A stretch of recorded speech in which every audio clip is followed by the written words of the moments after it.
জানাজায় যখন আপনার খাটিয়ে উপস্থিত হবে, অনেক মানুষ সেখানেও তাড়াহুড়া করবে, বিরক্ত হয়ে যাবে, ভাই তাড়াতাড়ি জানাজাটা শেষ কর, সময় কতক্ষণ হয়েছে।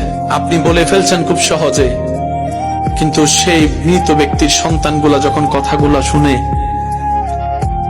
ছুরির মতো আঘাত লাগে এখানে। কারণ সন্তান চায় বাবাকে আরেকটা মিনিট যদি রাখা যায়, আরেকটা মিনিট যদি কবর না দিয়ে রাখা যায়। পৃথিবী এত ব্যস্ত, 2টা মিনিট সময় দিবে না। দেরি করলে দেখবেন যে চিল্লা পাল্লা শুরু হয়েছে। কেউ জানাজার টাইম খেয়াল করে ঠিক ওই টাইমে আসে, জানাজা পরে ঠিক ওই টাইমে চলে যায়।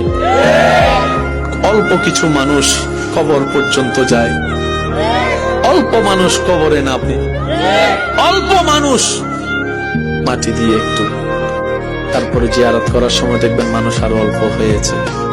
সেজন্য এই পৃথিবীতে যত দিল লাগাবেন তত আপনি কষ্ট পাবেন। লিখে রাখেন, লিখে রাখেন, লিখে রাখেন।